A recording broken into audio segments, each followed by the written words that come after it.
We had just gone back in and we're kind of just finishing off work and doing some stuff. And then we got told someone has come in with a weapon, a gun. This is what we're told. Someone has come into the office with a gun and we're locking the building down.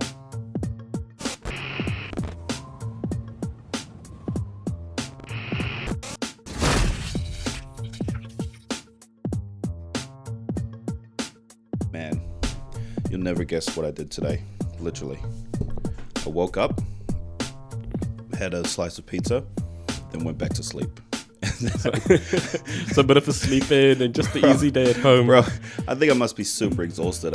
Like I said, we had pizza last night, then I woke up and I was like, man, I really feel like a big slice of pizza. We got the extra large pizzas from Pizza Hut. Yep, stuff Of crust. course, there's no other way to have pizza now. Yep. There's no other way to have pizza now. So end up getting that and then ate so much last night, watched Godzilla vs. Kong, and then just passed out. I passed out in the living room on the ground like a drunk person. Just passed out on the ground. Woke up to the sound of everyone scuffling around to go to bed. So get up, grab all the blankets, throw it on the couch, went straight to bed. Woke up at like 9. Woke up at 9. Kids already up, doing their own thing. Went up, got a slice of pizza, ate it, went straight back to bed, and I conked out. So from like 9, like 10, no, maybe I got back to bed around 11. Around 11 o'clock. Been out since like just before 3. And I was like, whoa, so exhausting. I don't think I'm going to sleep tonight because I've just overslept now. But do you know, Giovanni, sometimes I think those are the best days, kind of just after the full week's work, week working, Man. up early, full days. It's sometimes just nice to actually just, It's just break exhaustion. just sleep in a little bit and spend time with the family. Because our job's a little bit different. It's not physically taxing, right? We're not like lifting heavy shit or moving stuff, but like psychologically draining though. It's mentally tiring. Yeah.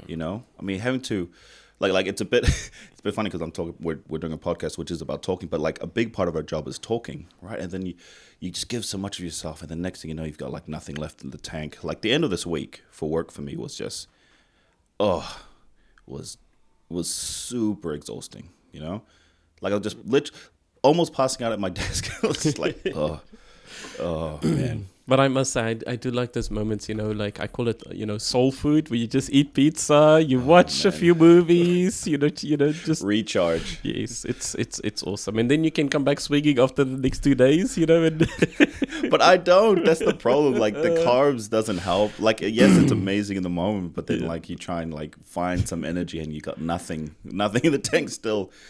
I need a better diet. That's for sure. I need a better diet. So, man, how's things been? How's work today? It's been good. It was a steady day at work today. I guess, I've been on holiday for the last 2 weeks.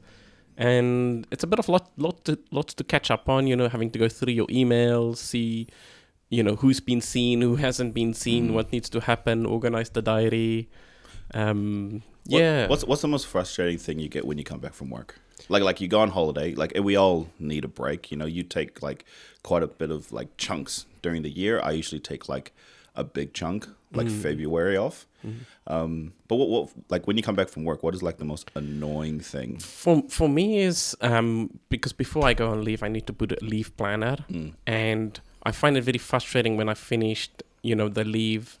And I noticed that these things I've missed. So I left my colleagues kind of like in a space where they had to kind of quickly figure out what's going on, what needs to happen. And so it's kind of like more me kind of disappointed in myself for not actually having a good leave planner, having things flow while I'm on leave, But it's so hard though, because you can't plan for everything. Like you do the standard stuff, right? Okay, this person needs to be seen for like, a routine assessment this week. This person has his routine medications this week and possibly some doctor reviews in between that. You kind of just track over the main stuff, but you don't, you can't anticipate like unforeseen stuff. Obviously, you can't put, someone's not doing well. Somebody's used substances here. Now they're not doing well. Significant losses for this client. They're not doing well. Recently lost their jobs. things like that. Like, you can't plan for that. So at the end of the, like, I get what you mean. And I'm the same, you know, because as much as we want to have a great holiday, we also want to make sure our colleagues are not, left with the shit. But you know, there's an element to our job which is just a lot of unforeseen stuff. Yeah, very unpredictable. Sometimes you have to kind of just quickly take things and run with it. Well, that's part of the job, though, isn't it? It's being able to adapt, to be flexible, and just whatever's presented with you that morning, you have to make it work. And I'm actually pleasantly surprised, because I came back to work yesterday, went through my leave, my diary, and things actually, is okay. Like, there wasn't anything I missed. There was a few things that happened, but it's more the unpredictable side of things. You're welcome for that, by the way. I'm officially putting this. You are very welcome, by the way. Because the person that was dealing with it was me. And there's nothing I urgently have to follow up with, so now I can just kind of ease into it, so it's kind of getting back into that momentum. But me and you are lucky, because me and you, we've worked together for so long. Basically, since I became registered, we've worked in the same team for so long. We sit in the same pod. We know similar clients and worked with the same clients for so long that our working relationship is actually quite intertwined. You know a lot about my cases. I know a lot about yours. So if there's anyone that needs to pick up on stuff for you, I wouldn't hesitate to do it, because I know. Same thing with you and my cases. But what makes me sad is there's not a lot of other people at our job that has that same kind of working relationship. Like, no one knows, like no one has the kind of relationship me and you have. Like, I know a majority of your cases inside and out, as if I was the key worker. Yeah. You know a lot of mine. There's that facility that me and you run. That's just, we half it down the middle, but that's like that line is blurred too. Yes, and when you're not there, I'm running with it, and vice versa. I mean, basically, me and you cover 7 days a week. Yeah. From a community standpoint, because of our 4 and 2 roster, me and you cover 7 days a week, so we kind of have to know each other's cases. But it was just a random thought that popped in. But it's interesting, you mentioning that you and me have quite a unique relationship, So I call it's almost like a partnership, In other professions like the police, you are actually assigned a partner, and the two of you kind of go out and patrol and do the things together. It's similar in a way, We've done plenty of patrolling, that's for sure. We've done plenty of patrolling through our area. But that's what I noticed, because sometimes as a key worker or a case manager, it's quite autonomous many times, and and I've noticed with a lot of my colleagues, we don't actually know a lot of the other cases and things, and so it's kind of a bit of a lonely kind of work, would you say, Giovanni? Like, this element of loneliness, like, because you're out often in the field by yourself, driving to houses, seeing different people in different settings. It's not usually in partnership. It's usually you out in the front line working individually with people. So you hold a lot on yourself. And then at the end of the day, you come, write notes, liaise with who you need to do referrals, where you need to send them. And more often than not, missing lunch. So you don't get that, that social aspect that work can provide. Yeah, I agree. And then weeks and weeks pass, and so that's what I think it's special, with you and me. We actually, work well together. You mentioned you said it beautifully, a unique partnership. Because you're right. A majority of it, we're case managers, right? We're not assigned with, we're in a bigger team. And within that team is individual case managers. Those case managers manage clients up to 30, 40 clients at a time, and it's you making clinical decisions alongside the doctors, maybe the coordinators and the team from time to time, but you carry out the interventions. So you're right. You're driving by yourself a lot of the time. You find yourself listening to shit and laughing by yourself in the car, and then you turn to left about to talk to someone, and it's like, oh shit, there's no one in the car. There's no one there. And then, and the relationship you have with your client, as great as it can be, there's obviously a professional boundary, so you can't go past that boundary, So yeah, it can be very lonely. I mean, I would say I'm lucky. I would say I'm very lucky because, the team that we work in are pretty good. But I think it's made even better because of how me and you work. You wouldn't hesitate to come on a home visit with me. I wouldn't hesitate to go on and visit you. And we've gone on some crazy home visits over the years, man. But do you know, Giovanni, I think this is what makes it unique with our relationship is sometimes I, for example, might have a bit of a moment spare time, and you're going out on a home visit, as an example, and you're just like, hey, LJ, do you want to come along for a drive? And as a kind of like a case support, in a way, and then we go out. Even if it's a straightforward home visit, I get to know that person. And in the future, if you, for example, on leave or if you're not available and that same person needs, I can actually put up my hand and say, hey, I know the person, I've met the person before, let's run with it. Which is actually helpful, very helpful. It makes a big difference with the client too, having to sort of see new people all the time is very traumatizing for a lot of people, explain your story. And that's a common one we see, like when you get a new client who's been in services before, whether they've come from the Waikato or they've come from Northland or whatever, they've told their story hundreds and hundreds of times, and that's frustrating. It's frustrating for them, but also, we have to know, it's part of the assessment. You have to ask about their history, what their insight is, assess their mental state. And some of that is actually talking about some of the things that may have happened in the past. And a lot of them get real frustrated having to explain their story over and over again.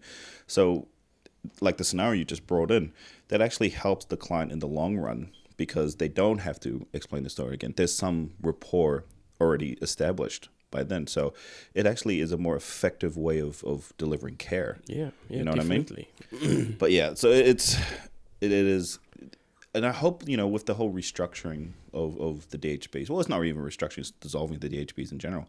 I hope that maybe they look at how we actually provide care, and maybe have something like, I know we have the buddy system at the moment, but maybe make it a bit more official, Because something I was actually thinking, because I'm coming 8 years now practicing as a nurse. Can't actually believe it. And 8 years. So a lot of the people in our team, a lot of the case managers and clinicians, they're coming into the 3rd and 4th year. So I'm actually wondering if they look up to us in some way and see how we're working together. It's kind of inspiring. So, kind of setting example, kind of. We have had this conversation before, haven't we? And that's a freaky thing to think about, because I don't see myself in a leadership position, but I guess in terms of experience, yes, we are kind of been doing, see, and this is the thing, there's a big difference between experience and skill, you can be experienced and we know many nurses like that, you can be experienced for like 10, 20 years, but your skills are so shit because you refuse to change with the times. You refuse to do any of the new trainings. You refuse to take on the new models of care that's been sort of put forward. So experience, kind of like adapt to the needs of the community. Exactly. Back in the day, they when the West community was quite small. Now that it's actually blown up. Our area is one of the highest growing populations in New Zealand. So. Back then you probably had a caseload of like 10, 12, and now you're having to try to deal with a caseload of 40, and if you haven't adapted and changed to the new kind of follow-up that's needed, you're going to suffer. You either suffer or the client suffers. It's one of the two, And I can remember, one of my colleagues, it's been a while back now, when the team actually said, okay, we're all going to get mobile phones now because we work in the community, actually being unhappy with it. And I'm like, wait, why what? Is that? Why were you unhappy about having? Oh, was a colleague? One of my colleagues. Sorry, I thought you said you. For me, this was revolutionary, because firstly, I don't have to drive around with a roadmap book, stop every few meters to find out where I'm at. I can just put it on Google Maps. Check the position of the wind, position of the sun. Somewhere in Henderson. Exactly. So actually, it improved my, it made it easier to do my work, So now I can actually, before I leave the office, put in the address and I follow Google Maps all the way to the address and it's done. Secondly, text messages has made a difference communicating with the people we work with, So sending a text if the person, for example, doesn't answer the phone or listen to voice messages, that's adapting to the change. But that's a generation, eh? Like people would rather text than call these days. Yeah. Like I'm very like 90s. I call. I'd rather.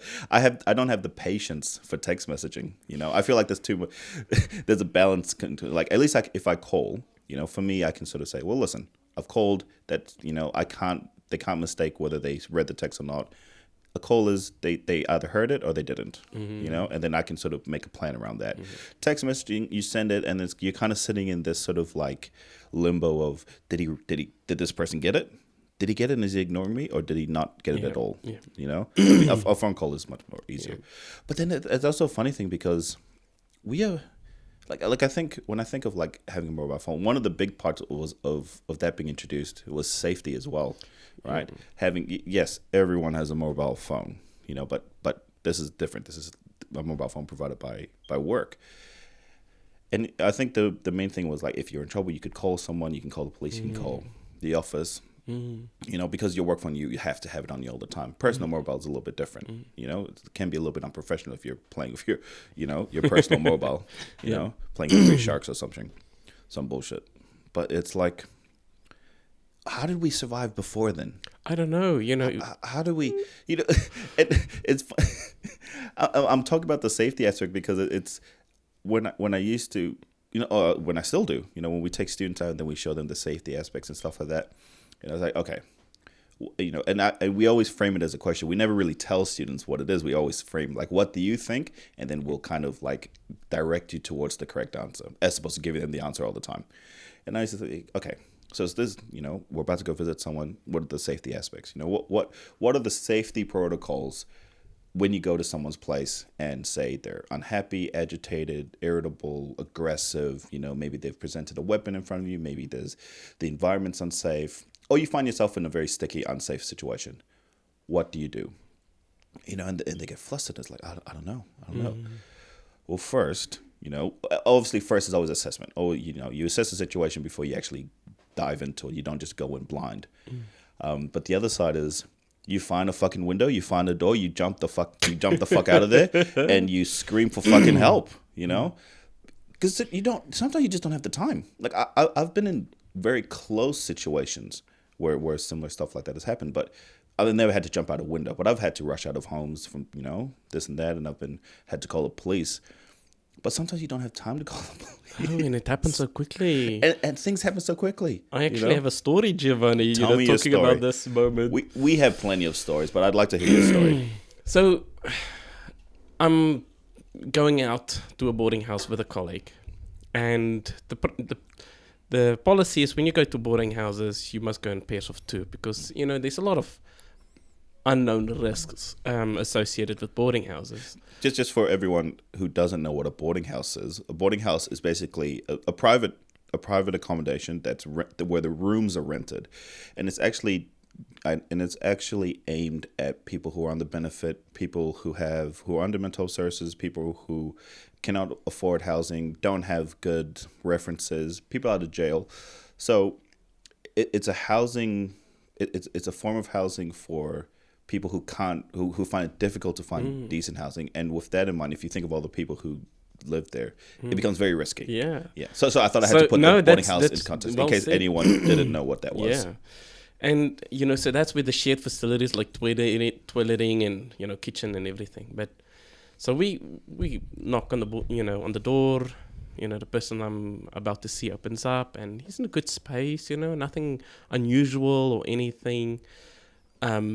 But I know there's an addiction element, so, I don't know if this person used recently or not, or, but everything seems okay. And, I'm there to do his usual, monthly injection, and I'm sitting there in the lounge and I'm getting it ready. And because it's a usual home visit, nothing stands out. My colleagues, her guard is down and she kind of just walks out of the house and just wanders outside in the kind of yard area. And, I'm okay, nothing, is out of the ordinary. So I'm sitting there getting it ready and, the client is sitting there talking to me, just casual conversation. And he says like, oh, I'll be back in a moment. And he just went up the stairs.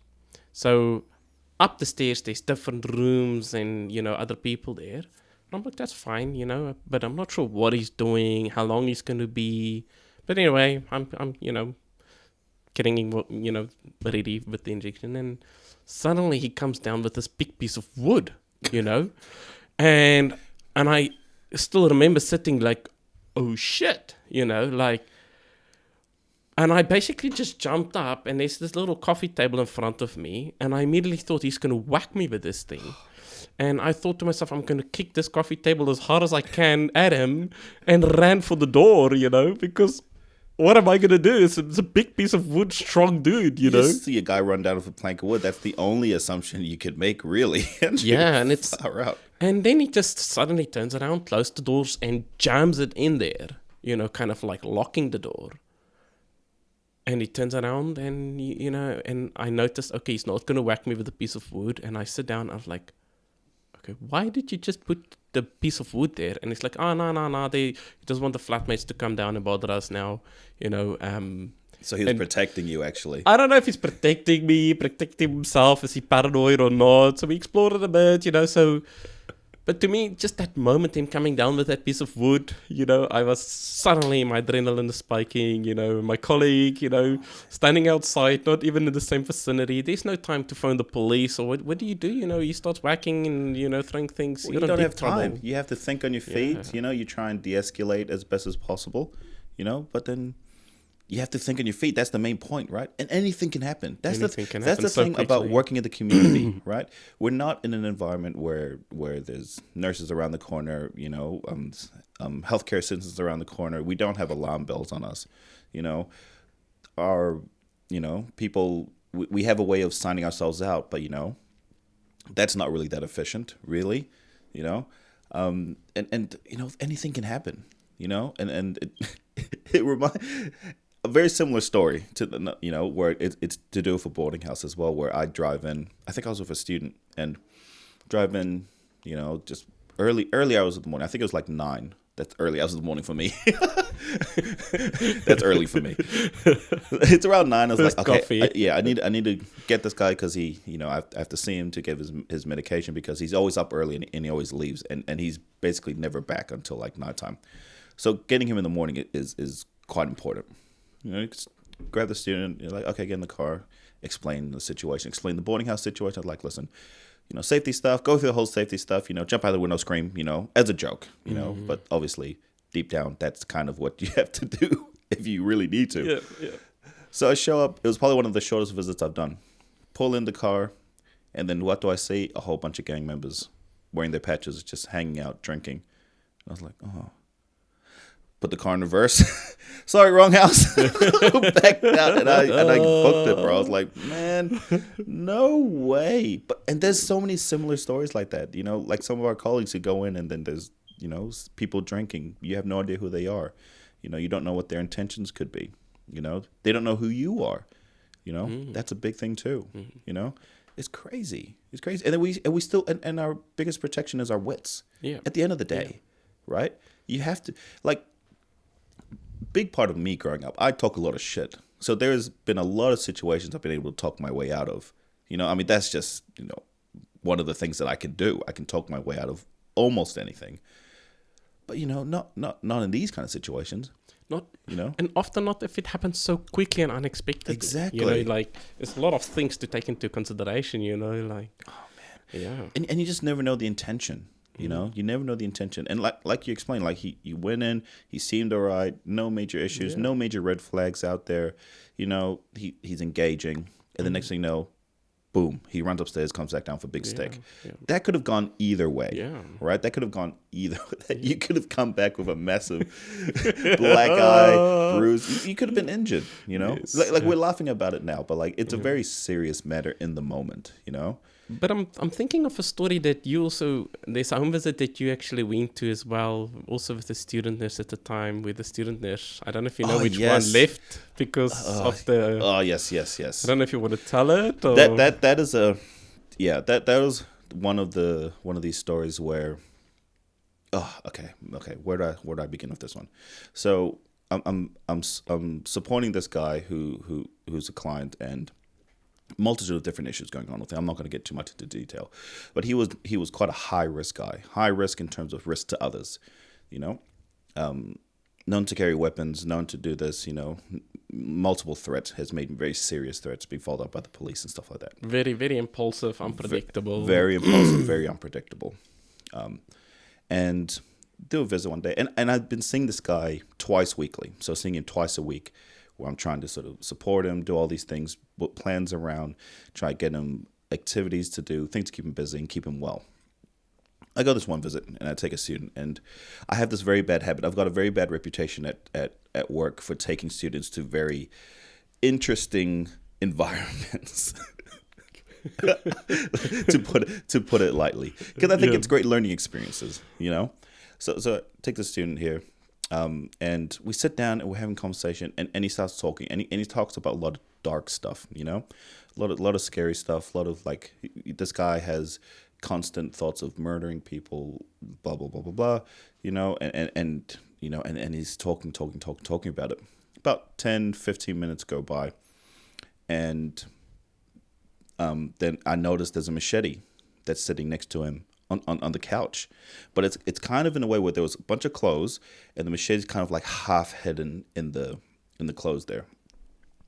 And I kind of noticed that, and I was like, okay, keep my cool.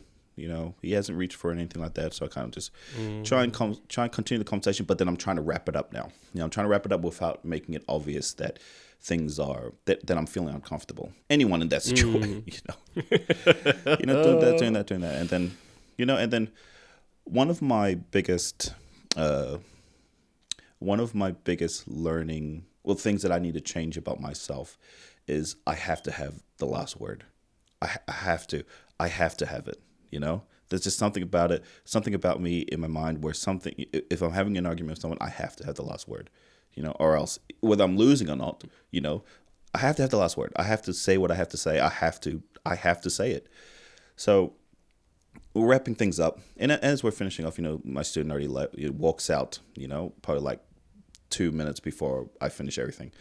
And as I'm getting up and walking, I talk to him, and I turn around and go, why do you have a machete next to you? Like a fucking idiot, you know? But, Giovanni, this is how I see it sometimes. You know, part of the assessment, you know, is there's a machete lying on the couch in the living area. It's slightly out of place. It's not really where you would keep a machete, kind of like if it's in the, you know, in the garage, you know, with all your other tools and stuff, maybe, you know, but there's no grass or bushes or anything. So let me finish the story real quick. So I turn around and I confront him about the machete, because I was like, why do you have a machete there? Yeah. And he goes, why? What's wrong with having a machete? It's like, well, that's not a normal place to put a machete. And he goes, why? And he picks it up and he's kind of like waving around. It's like, I'm using it for gardening and I just put it here, you know, and stuff like that. And then he marches off to the kitchen and then he pulls out a bigger kitchen knife. It's like, what about this knife? This knife has been sitting here. And he's kind of just waving around. It's like, you know what? Listen, I'm going to go, right? I'm not happy with how things are turning out. I'm just going to leave. So I leave, get in the car, and my student's in there half freaking out. Because, little did I know, she picked up on the machete from the very beginning. so she noticed it way before I did. So she's sitting there freaking out. Like, why are we still here? Oh my God, Gio hasn't actually seen the fucking machete. Oh my God. So she's in there freaking out. And, you know, and I don't blame her, you know. I mean, this shit could have gone either way. But, you know, at the end of the day, no one got hurt and stuff like that. So that was good. But it's one of those things where... you know, who knows what would have happened? You know, things probably would have been better if I just ended the conversation, walked out. You know, don't escalate things. But that's one of those things where it's like, I shouldn't have said anything about the machete. I should have just left, probably brought it up at another time. But you know, it was another thing where anything could happen. You know, anything can fucking happen. So speaking of anything that can happen. Me and you have been having a lot of conversations about what the frick is happening in South Africa right now. Yeah, especially over the last week, Giovanni. Yo, it's nuts out there at the moment. So I know you've shown me some clips and videos and stuff like that, but like, what for people who may not really know what's happening, living under a rock or whatever, what is happening in South Africa at the moment? Giovanni, I think a lot of South Africans is not even exactly sure what's happening in South Africa at the moment, to be honest. So it's a lot of speculation, I guess. Lots of speculation. But there's mass looting and rioting in the streets of KwaZulu-Natal and Gauteng, which is the biggest cities like Durban, Pietermaritzburg, and Johannesburg. You know, man. So, and it's not like it kind of built up or anything. It just kind of suddenly, in a very short period of time, ended up in an anarchy is the best way to describe it. You know, so it's kind of like So as an ignorant person like me, Yeah. is looting in South Africa not common? Is sort of stuff like this not common? I know there's lots of protests. I know there's plenty of protests, but damaging property and things like that, is that not a common occurrence in South Africa? See, in South Africa, there's a lot of crime. Yes. You know, I guess looting at this scale, definitely not common. Okay. I think this is the first I've seen and heard of anything at this magnitude in South Africa. Oh my God. Yeah. Because the videos that are coming out now, right? It's scary looking, you know, probably because people who have released the video put the purge horn in the background and it's made it 10 times worse. But it looks bad. Like there's thousands and thousands of people in a massive line just walking out of malls and shops, and they've taken things. There's people shooting into the sky. There's, you know, I don't know what some of the people are doing, but it's just absolute anarchy. But you know, the other thing that I noticed, there's no police anywhere. None of the video that I've seen, there's any police officers. The army, it doesn't look like, unless I'm mistaken, there's no state of emergency at the moment. So what, like, because you're so involved in the government in South Africa, you know, this is me being racist by saying like, you're South African. What's happening, man? You know everyone in South Africa. But what do you think caused all this? What do you think started all the looting and the riots and stuff? Yeah, Giovanni, I think there's a lot of things, you know, and I think over the next few days and even a few months, you know, things will come to surface that people are not aware of now, including myself. And I think in time, people will actually have a better and clearer understanding of what's going on. But I think it's kind of like a spark and flame effect in many ways, if I can describe it that way, because the question she just raised is, why isn't there a state of emergency? You know, why is there a very delayed response with police, for example? Why is there, the military is out, but why is it such a delayed response as well? Which asks the question, is it orchestrated? You know, does people in parliament have anything to do with this? Or you know, what's this all about? If you're into conspiracy theories, the answer is always yes. Yes, the government has everything to do with everything. Everything's orchestrated by the government, man. You know? But like if you're trying to think about it rationally, there has been issues, and you kind of told me about this, like there's a leader of a party, or the president. The president? It's more a leader. It's of the economic freedom fighters of South Africa. Yeah. Yes. So he was taken to court because of they're saying that a lot of corruption stuff happening. Is that the one? No, sorry, Giovanni. So Jacob Zuma was the former president. Former president. Okay. Yes. Yeah. So he was you know, lots of corruption kind of allegations and charges and things, and he was basically imprisoned for 15 months for contempt in court or something.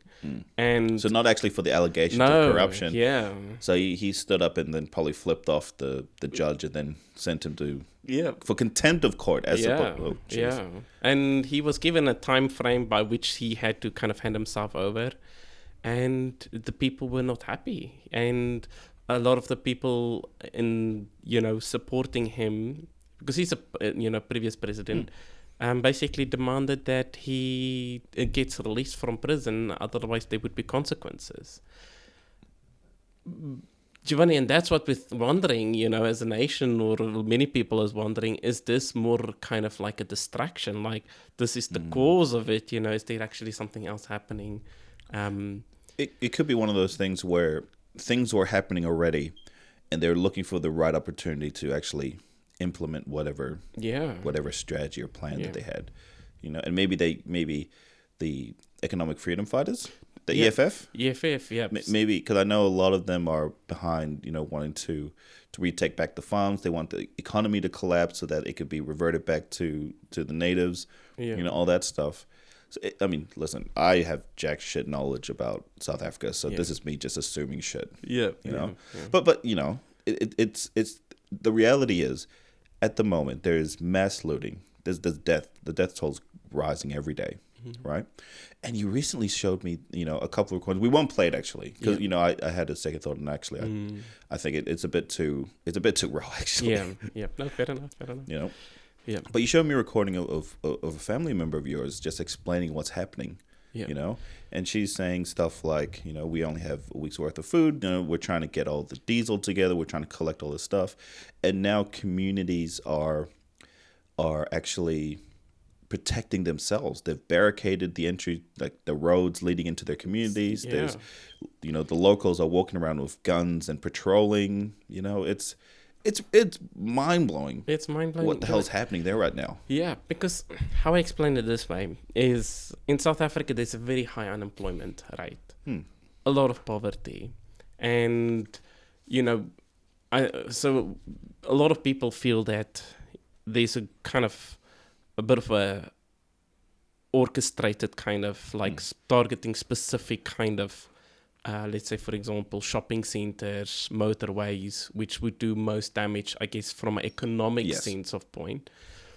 But then there's this massive kind of looting happening, which is the flame effect. It's this looting happening, which can be seen as poverty driven, So you have thousands and thousands of people basically running into shopping centers, and destroying the place, kind of in the sense of grabbing and running, loading cars, loading your shopping trolleys, taking that home, television, shoes, groceries, you name it.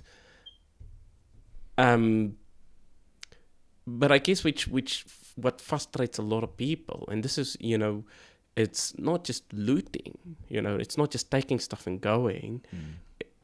It's the devastation that follows, it's like doors being kicked in, windows being broken, and then torched, places burning down, big warehouses burning down, trucks burning down. So this is where a lot of South Africans is actually unsure is what's going on. So when you look out the window and when you go on social media, you see trucks burning, you see warehouses burning, you see shops burning, you see people looting in chaos. So what message does that give to the people, is there are you on the kind of brink of civil unrest, kind of in the sense of... You mean the actual people that are looting?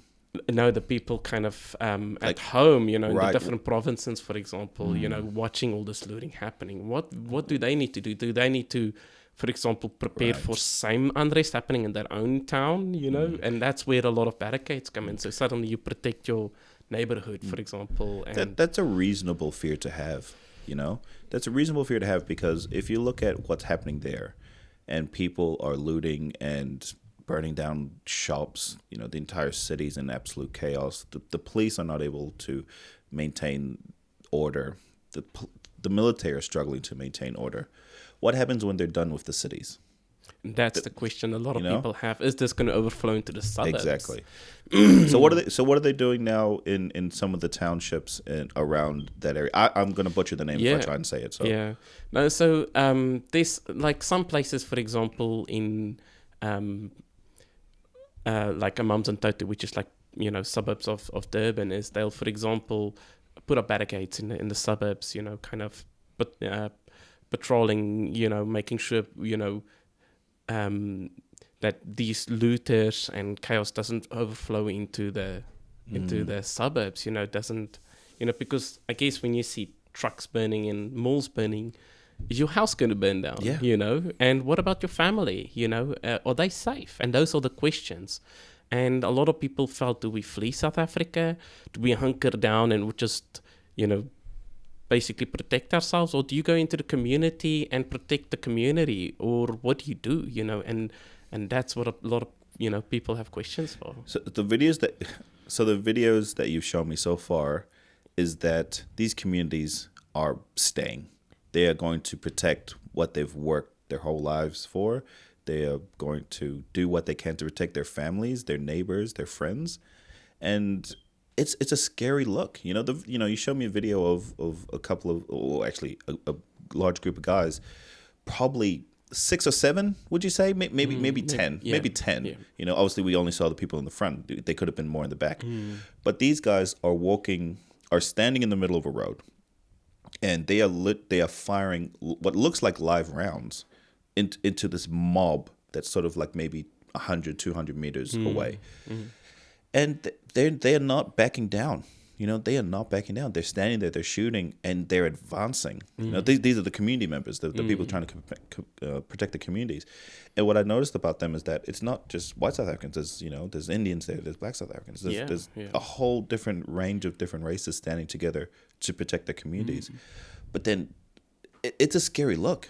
Because I'm looking at these 10 people, and there's probably 1,000, 2,000 people that's 200 meters away that are walking towards them, probably with the intent to burn down their shit, burn down their homes. And I guess this is what a lot of people, is scary for them is where is the police, for example,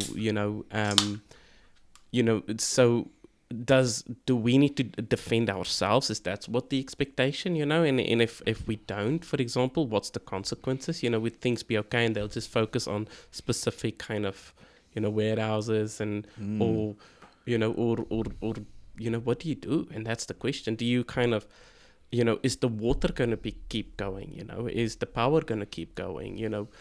After all this looting, will there be enough food for everyone? So do you need to take that into consideration and stock up and stuff? And how do you even do that in this very short time frame? You can't even leave your neighborhood. So it's scary, So I've got family members filling their bathtubs with fresh water just in case, stocking up on firewood just in case, they need, so.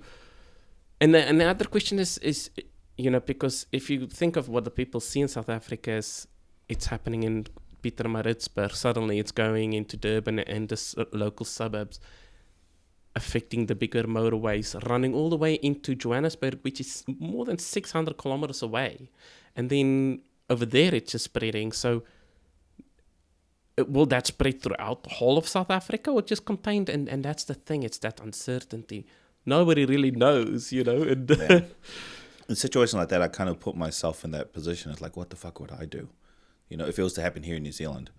And the one thing that stands out to me is that we are really fucking ill-prepared here, right? We are so ill-prepared for anything major like that, I mean, look at COVID. People were fighting over bloody toilet paper. We are not prepared for a sudden a sudden civil unrest where a big group of people start looting and smashing crap up and then start moving towards communities. We're not that tight knit of a community as we'd like to think. We don't. There's not a lot of communities out there that are probably in the outside of Auckland. I can see places like that where they would rally together to protect their towns. But places like Auckland and stuff like that, I don't see a lot of that happening. Everyone will be out for themselves, But we don't have the means to protect ourselves. Like what do we have? Like maybe baseball bat. So very few people would have access to maybe hunting rifles, maybe. But what do you do? 2,000, 3,000 people walking down your street with the intent to burn you out and take everything in your home. What do you do? What do you do? You flee. That's the only option. You flee. You get the frick out of there. You leave because we don't have the means to protect ourselves. And if anything, this has shown me you cannot trust the government to protect you always. Not always. Well, no, and I agree with that, Giovanni. Like, if I look at the New Zealand government, quite frequently, it's usually kind of weather related. There is state of emergencies. I think there's 2 at the moment in New Zealand. Because you mean we have a low threshold for state of emergency? and it's for the protection of the people, Yes, of course. And as soon as something happens, usually the Prime Minister would kind of make an addressing in a very short period of, in a very short period of time and give a bit of direction and what can be expected. Bit of hope. Hope for the people. Settle down the nerves a bit, for whatever that's worth. Just at least letting people know that something's happening. Yeah, I'm actually aware of it. Yes, yes.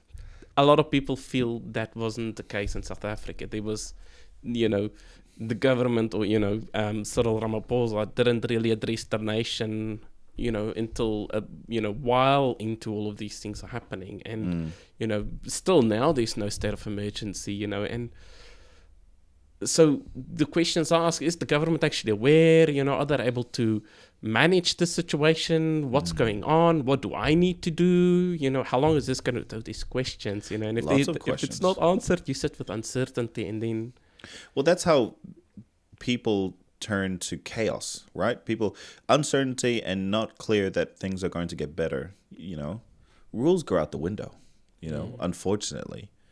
I mean, I've seen it with like the riots that happened in Tonga, I mean, all civility and human nature, and as much as people like to say that we're good people, I saw that change in a day, fucking no one gave a shit. No one cared.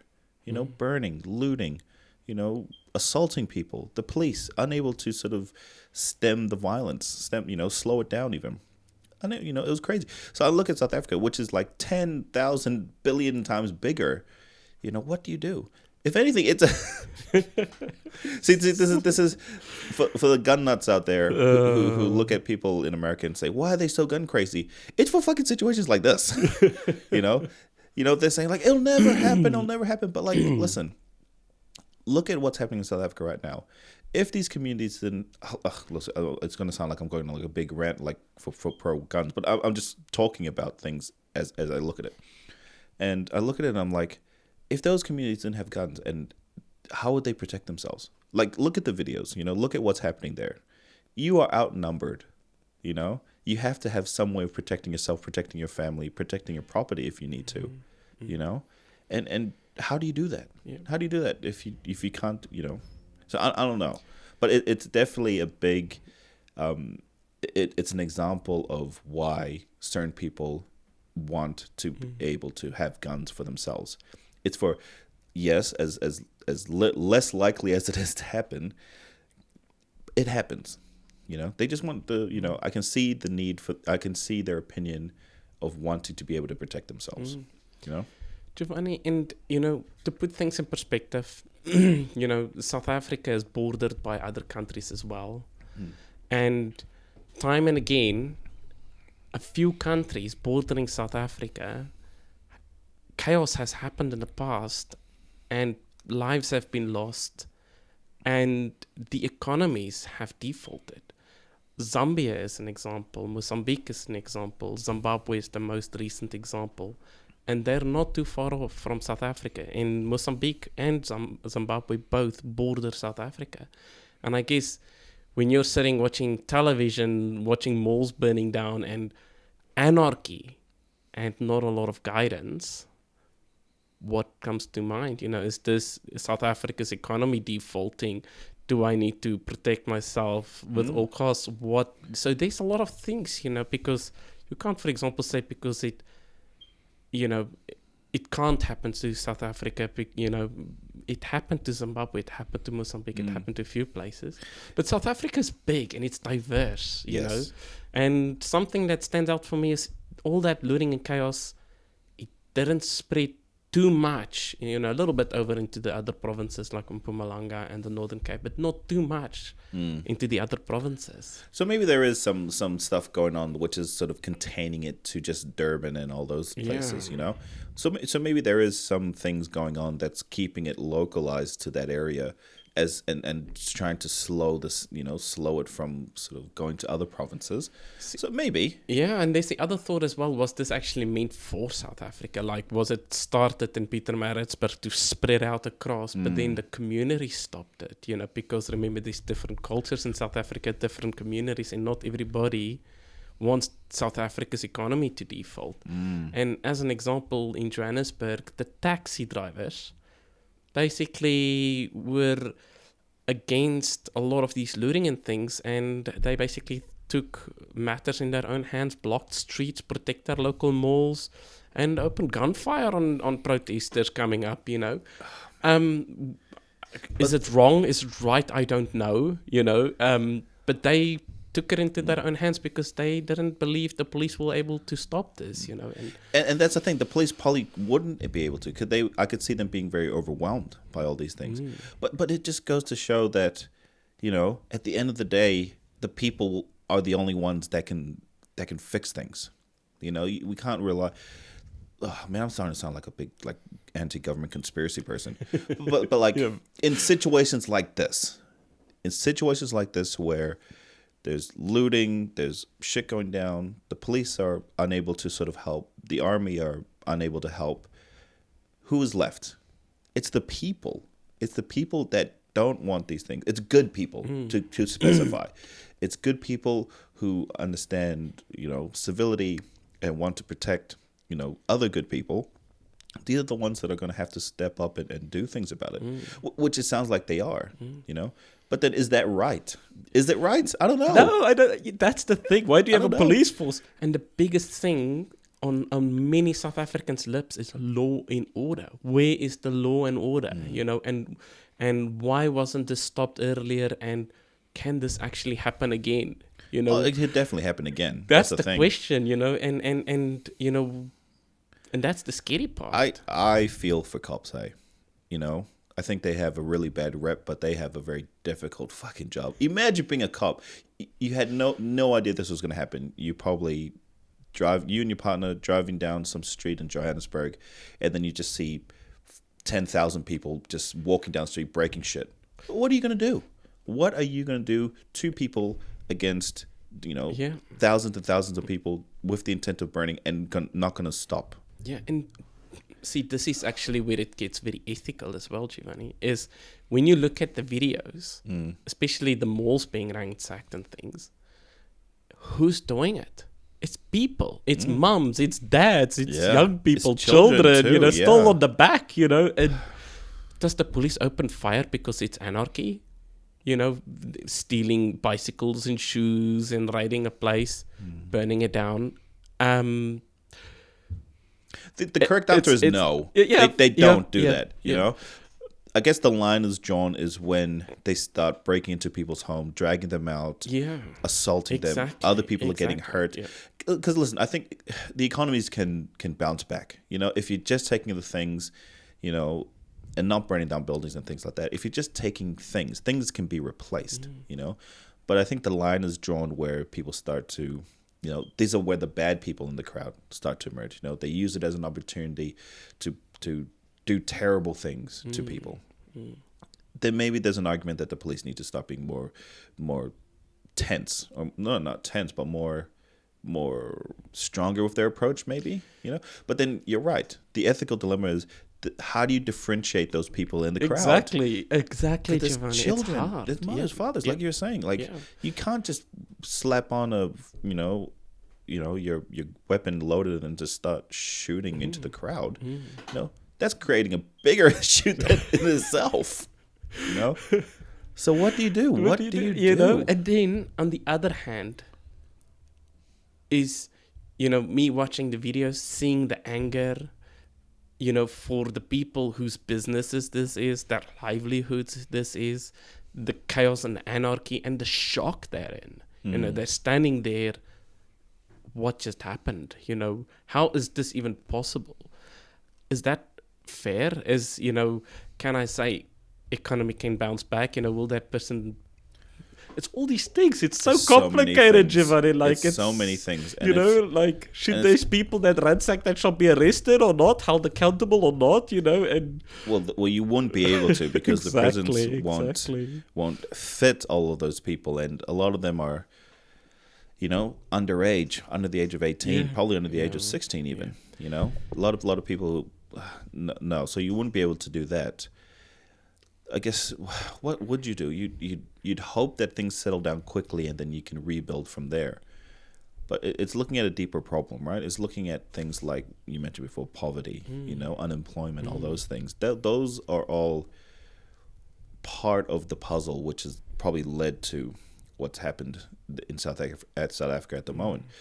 But it's not the main issue. That is not the sole issue. It's I think it's the people who orchestrated this. And it feels orchestrated. It feels orchestrated because I'll explain that if it was poverty driven, whole of South Africa, the entirety there's of a big poverty. Yes. Why didn't it just spread through like wildfire all the way to Cape Town? A lot of poor people were stopping this from happening. So that's the questions, Giovanni, is what who has organized this or orchestrated this? Why wasn't it picked up earlier? Because South Africa is even though it's a developing country, there's a police force, with many divisions, and even kind of monitoring crime and things, why couldn't they have picked it up, prevented this, acted earlier, kind of. It's not an entirely lawless country. It's a country with high crime rates, but they're not lacking in infrastructure for the police force, the army, and stuff like that. So they do have it.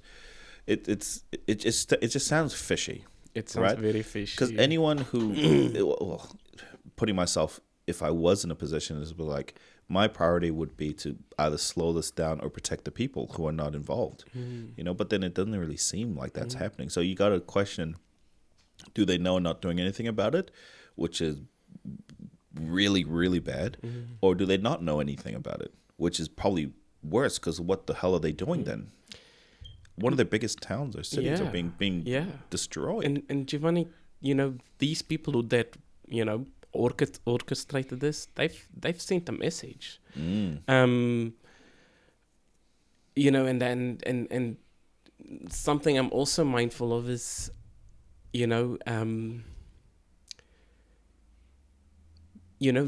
example, the economy, how is that going to be affected, because the rand, the currency, for example, has been affected, in South Africa, it relies a lot of international investment.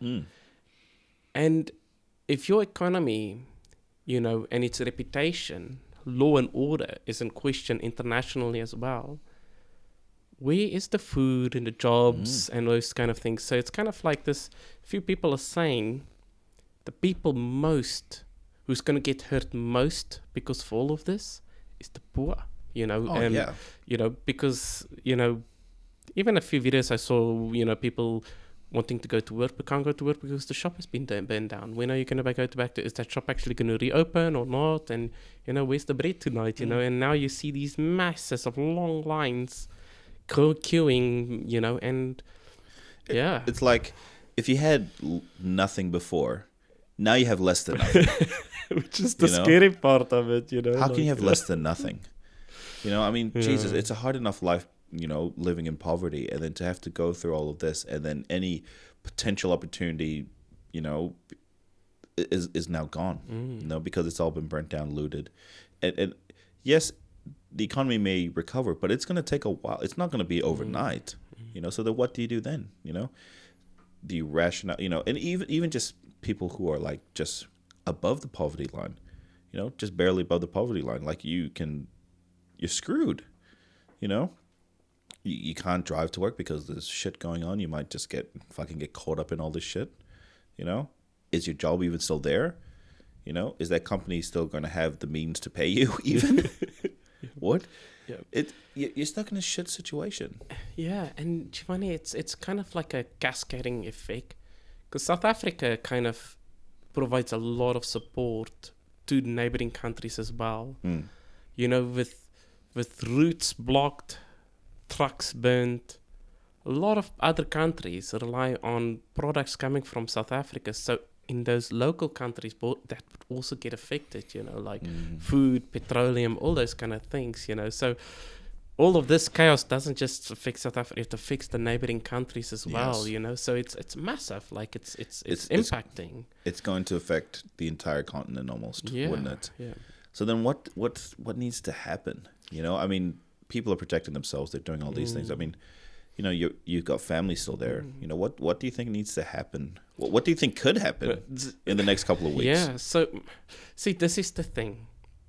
A lot of South Africans, including myself, have been sitting over the last few days, basically keeping up to date with what's actually going on, and is this escalating? And fortunately, it looks like things is settling down. It looks like, eventually the police and the army, also the local groups, stopping it. I'm talking local groups like the you and the me out there, stopping it. It stopped. So now there's charity groups coming together, giving bread to people that's hungry. There is a massive cleanup. A lot of people are cleaning up, and so. See, the fear is that this just the cleanup started. They just be so desensitized to it, Be like, oh, it's just another day. It's another day, another ride. We'll just clean it up and just get on with it. Obviously there's a more deeper problem at the moment, which is sort of further fueling it. But it's like, like I said, I put myself in that position, and I think, what if it happened here, and I have no idea what I'd do? Probably try and pack up and leave Auckland, maybe, But then, fucking Auckland's it's so shit. Like, if you think Auckland traffic is shit during the day, imagine when it's during a riot and people are trying to get out. It's trash. It's absolute trash. Fishing rod. We did make that plan, didn't we? We did make that plan, didn't we? That if shit was going to go haywire because of COVID, that was a real fear of mine, actually. That was a big thing, yeah. It's like with the beginning of COVID. I can't believe we're still talking about COVID in 2021. I know. But anyways, with the beginning of COVID and food stores getting low, there was that big fear that we're going to run out of food. I mean, listen, people were fighting over toilet paper, for fucking crying out loud, It's like, when there's no more food, you're hungry, your children are hungry, your wife is hungry. What are you going to do? Whatever the hell you can to feed them. So that's where law and order fucking breaks down, and, shit goes down, and people are just trying to survive. Like, yes, that's very apocalyptic and like end of the world kind of scenario, but then that was one of my things, I was thinking, we stocked up on canned food and all that stuff, and I made sure the vehicle was full all the time. So if we had to dip, we're out of here. But then me and you also talked about too, is like, what are we going to do if this goes down? It's good to know people, right? And it's like, we're going to the Waitaki Ranges, bro. We're going to the Waitaki Ranges and we'll just fish all day, But at least we'll be away isolated somewhere. Yeah. But I just feel so ill prepared, Like, you say what you want about doomsday preppers, but on the off chance it does happen, those guys are prepared, man. They're prepared. They know they'll probably out survive a lot of people. But this lockdown that happened, with going to the back and save and seeing that everything is kind of like, it looked looted there as well. There was not really much to buy, so I couldn't even do my frenzy buying. Yes. But it had an effect. So I mean, a lot as a box, we've got all the essentials there, and it's taped up and it's for long storage and it's there. But there was nothing like that before, No. And that's a scary thought for living here in New Zealand. Yeah. You never think that it would get to that. But then look how easy everything changed from that, right? So the potential is there, Maybe we need to go buy some rifles. I don't know. Yeah. I mean, I don't want things to end up that way. I don't want to have to be fearful for the next person that walks by my street or the next person I see. I don't want to be living in that kind of world where everything is lawless. Is lawless. Yeah. But then at the same time, am I going to go out like a bitch, or am I going to go out like a man? I would like to hope that I go out like a man, and I would like to do everything that I can to protect myself and protect my family, protect the things that I care about. Which brings me to a story. Let's hear it, Giovanni. Which brings me to a story. This is a story about me and you, actually. Okay. You are one of the nicest people I know. Right? If anyone who's met you, they'll be like, "Oh, Jay's the nicest person I know." That is you in a nutshell, right? You're always happy. You're always helpful. You're, even when you're frustrated, you just tend to smile more, which is how we know that things are not going well for you.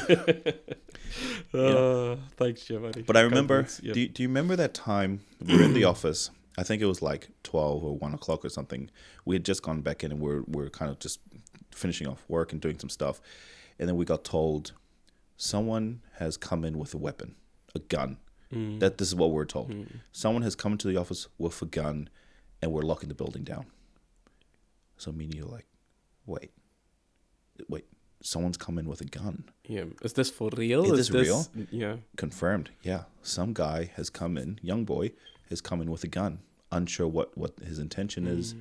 Unsure what's actually happening. Has he made threats? We weren't really sure. Giovanni, and that's at the same time a lot of those school shootings were happening up in America, Yes. That was like the height of that. Yeah.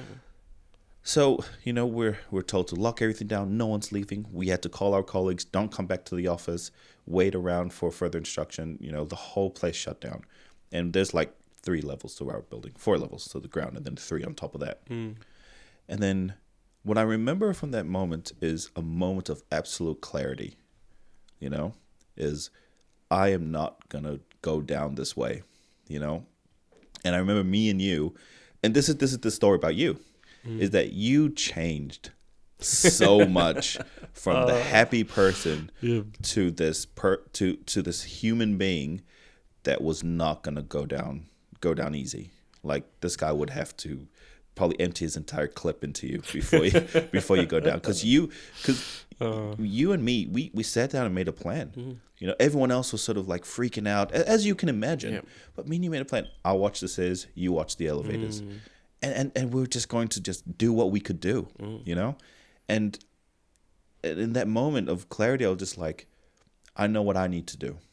You know, just this moment of, I'm going to do whatever I can do to protect myself and protect my colleagues and protect everyone that's up here on the third floor. And that's and that's the thing. You want to go home in the end of the day. You know? I want to go to my kids, but my wife. But the sad thing was, I didn't even think that far ahead. In my mind, it was surviving the next hour, the next hour after that, waiting for the police to show up.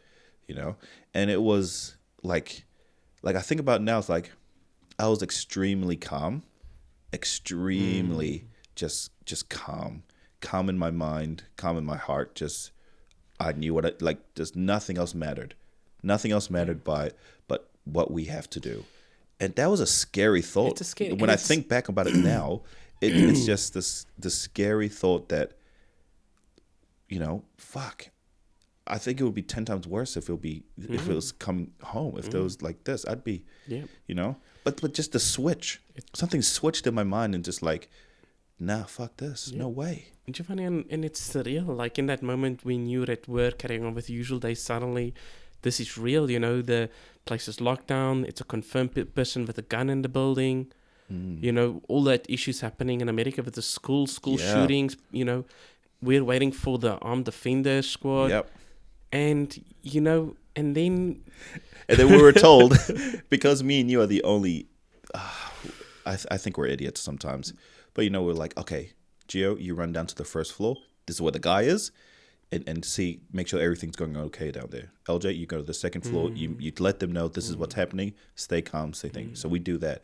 I ran down to the first floor, and everyone's the guy's literally on the other side of the door. He can't get in because everything's locked. You know, no one's willing to let him in. But everyone there's freaking out, man, freaking out. Like, there's a person there who's just hyperventilating in the corner.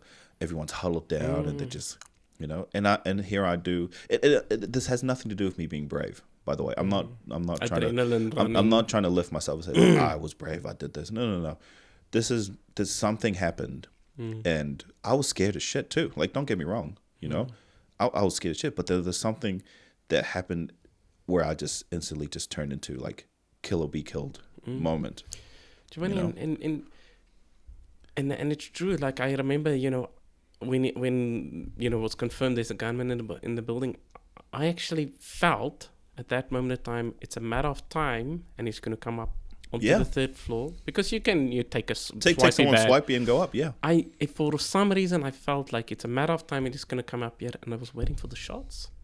Waiting for the shots, and that's surreal, man. That's scary. Yeah, you know. Yeah. At the end of the day, it wasn't a real gun. So it was a toy gun, and he wasn't actually threatening anyone. He just showed them that he had this gun, and then everyone kind of took it out of context and said he's got a gun. But they were concerned. He didn't say it was fake. He just showed them he had a gun. So that's how everything. So it was no one got hurt. The armed defense squad, amazing people came in, sorted the situation out, even treated the guy with a lot of respect, and you know, talked to him. He was very compliant. But it was real. Like until that moment, yes, right? It was real, you know. And I have no idea what would have happened if, you know, if there were gunshots. Yeah. None of our building is bulletproof. No. You know, nothing in our office is really that high tech. Yeah. I mean, but like you said, it wouldn't take a lot for him to just tell someone, give me your ID, take it up. You know, what the fuck? What will we do? Whatever the hell we can do. You know, Giovanni, and I think that's a lot of people in South Africa is that same. You know, well, that's what I mean. Yeah, you know. So when you show me those videos of those people protecting the communities, that whole feeling started rushing back to me again. It's just like, you know, you need to do what you think you need to do. You know. I will not fault people for doing that. You know, if you feel like your life is in danger, you got to do what you got to do, you know? Like, nothing serious like that has happened to the office again, you know? But, like, that's some scary shit, you know? Reflecting back on it now, it's like, I can't believe... Because you were a madman, if I do have to say so. Like you were rushing around looking for things to defend yourself with. You know, you were just looking for whatever you can. But that's the thing, Giovanni. Like, you know, why I mentioned school shootings go through my mind. You know, these people coming and shooting people senselessly and sensibly. Shooting people. You know, without being provoked, or you know, then you know. Here there's a confirm, and then you know a lot of the feelings I had in South Africa, you know, like these things happen there often, so a lot of those emotions comes through as well. Like you need to protect yourself because you're kind of cornered. You can't actually go anywhere. You know, you're stuck on the 3rd floor and you're waiting for this person to come or either things to get kind of sorted. You know, It was a lucky, and I still think we've been very lucky in that sense. You know. Yes, lucky in the sense that, you know, it wasn't a real gun. You know, no one got hurt. No one, you know. But the feeling still sits with me, you know. That's why when I hear the alarm bells, I probably, in not a good way, I rush, you know. Because so here's a setup of our office, you know. We have meeting rooms downstairs, and then there's offices up the top. No one can come to the top unless you have ID or swipe, because it's all locked. But if something goes downstairs, there's distress alarms that you can press in the office, and then the protocol is everyone rushes down to help. I work on the 3rd floor. Me and LJ work on the 3rd floor. Yet somehow I find myself the first down there. Every alarm. If I'm in the office, that is. Yeah. I find myself first down there. And it's basically due to the fact of fear. My fear is that I have a colleague down there that's getting hurt, you know. And it's also my fear that I want people to know that there's someone that's coming. Someone is coming to help. Because if I'm in that situation, I want fucking someone to come and help me. Exactly. You know, I don't want to be waiting there. And we've been all very good. Like, the entire building has been very good, very supportive. But I don't think anyone rushes down as quick as I do, you know. You know, and it's not a good thing because I don't have time to assess the situation. I don't know what I'm running into. I could run straight out the building and there's a guy waiting there for a gun and he's about to shoot me. You know, guy with a knife ready to stab me. But I rush. Yeah. I go like a crazy person. You know, and it's another learning thing I need to need to. But that's focus the thing, Jim, because I notice some people don't respond so quickly, and so the policy is everybody responds. Everyone responds. You know, I guess the thought about it, around it, is that the person who's causing the incident, you know, whatever that incident is, you know, gets suddenly overwhelmed with a lot of people and there is support and would hopefully stop, kind of. Yep. And then if need be, you know, if things doesn't, police or whatever, it needs to happen. But, yeah, so, you know, let's say, because you and me often work on times where, you know, there isn't as many people in the office. And then if people are hesitant to respond, you know, you're sitting down there pressing your alarm and nobody's coming, you know, like. Yeah, like the weekend is like less than, probably like 2% of like the entire office is there, you know, a couple of people in the crisis team and then maybe half of the intensive team, you know. So it's the safety aspect is surreal sometimes, you know. But Jesus Christ, we've been through a few things, huh? Been through quite a few things. Okay. Well, listen, I think we'll wrap it up, eh? Yeah. No, so thank you. Good discussion, Jim. Yeah, great discussion. So I've done a couple of things just before we end the episode. So I have started an Instagram page. Cool. So we are called the Assessment Show. Okay. I tried to look for Assessment Podcast, but apparently that's taken. Yeah. So on Instagram we are the Assessment Show. I started a Facebook group page, which we'll be posting up stuff there soon, which is also called The Assessment Show. Nice, cool. And if you wanted to email us, if you had any questions or you wanted to know something a little bit more about us or about some of the potential things we may be talking about, you can email us at theassessmentshow@gmail.com. Theassessmentshow@gmail.com is our email address, so you can hit us up then. Or you can message us on Instagram or Facebook. So that's that. And we'll do our best to answer questions. Yes. And, and I'm looking forward to some of our... Answer them seriously, not as a joke. We will answer them seriously. Yeah. But cool, man. Thanks for that. Thank you. Oh, man.